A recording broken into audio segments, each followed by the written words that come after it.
La date butoir pour la nouvelle mouture du projet de loi sur l'aide médicale à mourir approche à grands pas. Le ministre de la Justice, David Lametti, a jusqu'au 18 décembre pour le faire adopter. Et il est confiant d'y arriver malgré la résistance de l'opposition conservatrice. J'en ai discuté avec lui un peu plus tôt au Parlement.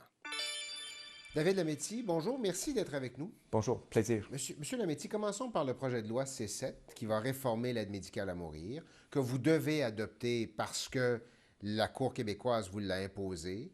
C'est à l'étape des comités présentement. Vous avez jusqu'au 18 décembre pour le faire adopter. Allez-vous y arriver?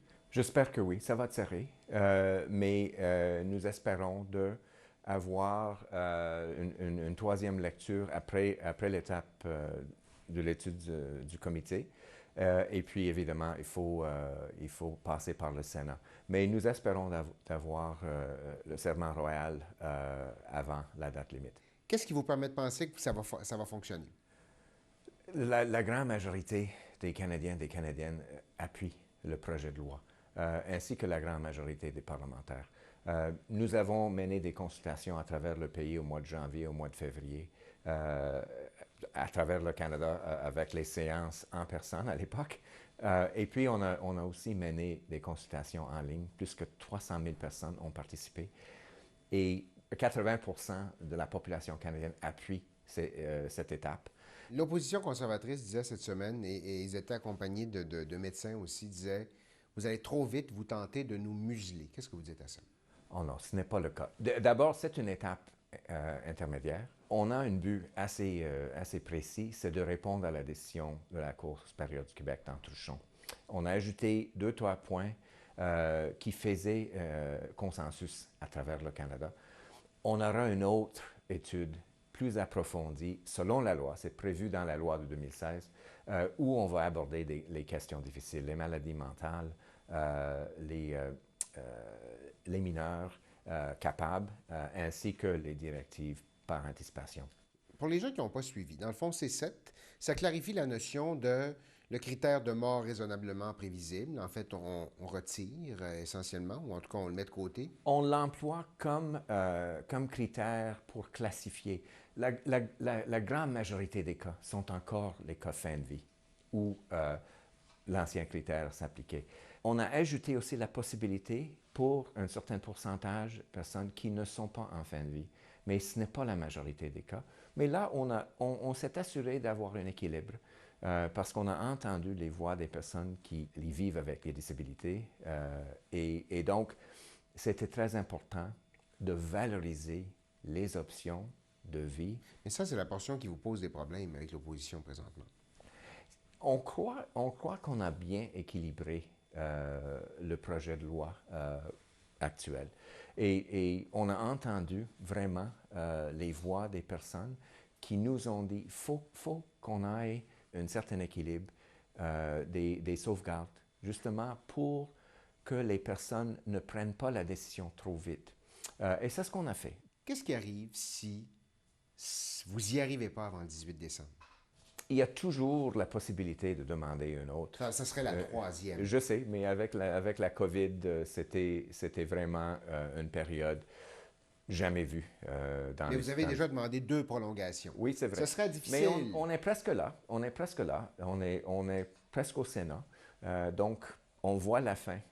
On voit la fin du processus. OK, mais qu'est-ce qui arrive si ça... Si jamais la loi ne s'appliquera pas au Québec, la loi de 2016, il y aura un trou au Québec pendant une période, j'espère une période très courte. Ça vous inquiète? Ça m'inquiète en tant que ministre de la Justice et procureur général du Canada, oui. Ce n'est pas une situation idéale. Je suis confiant qu'on n'arrivera pas. J'aimerais qu'on aborde la question des nominations des juges. Vous avez été beaucoup critiqué sur le processus de nomination. Est-ce qu'un avocat doit être un ami libéral pour devenir juge au Canada ces temps-ci? Pas du tout. Pas du tout. Et le processus, j'aimerais commencer avec le processus parce que c'est un processus qu'on a établi en 2016 et c'est un processus qui fonctionne et qui est basé sur le mérite et un processus transparent. On a des comités consultatifs à travers le Canada, il y en a 2 au Québec, qui sont menés par des juges de la Cour d'appel et la Cour d'appel de Québec. Donc, ce sont des comités très sérieux. Les gens ne s'en prennent pas au comité, ils s'en prennent au fait que les candidatures passent entre les mains d'élus, de députés, de ministres pour être...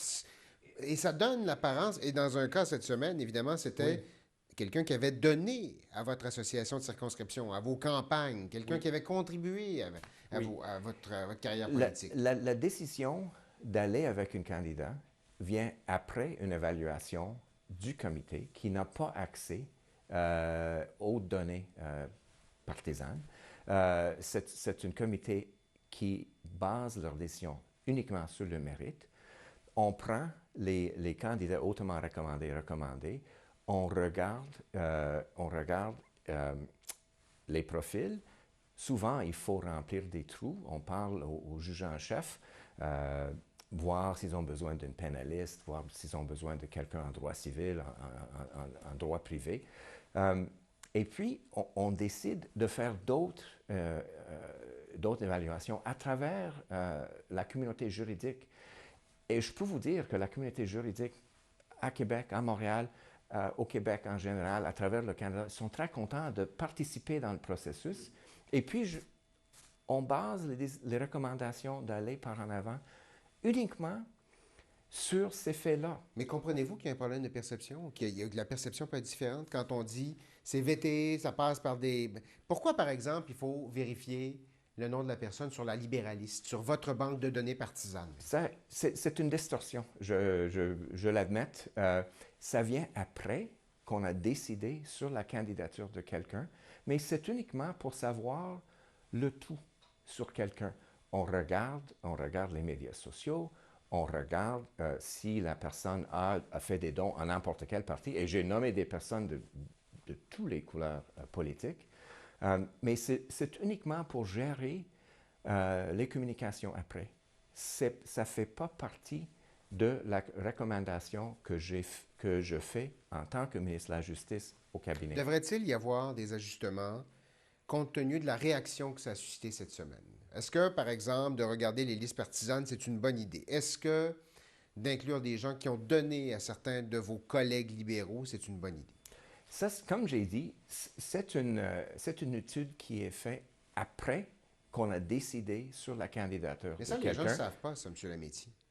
Je sais qu'il y a un défi de communication et il y a aussi les distorsions partisanes qui arrivent. Mais ça arrive après. Le fait d'avoir fait un don, ou de ne pas avoir fait un don, le fait d'avoir fait un don aux conservateurs ou à un autre parti politique, n'a rien à faire avec la sélection de la personne. On a le droit de donner aux partis politiques. Je demande les personnes de regarder les personnes que nous avons nommées et que moi j'ai nommées. Les personnes que j'ai nommées au Québec sont fantastiques. Et je crois que les juges en chef, la communauté juridique au Québec est très satisfait de la qualité de mes nominations. David Lametti, merci beaucoup. Merci.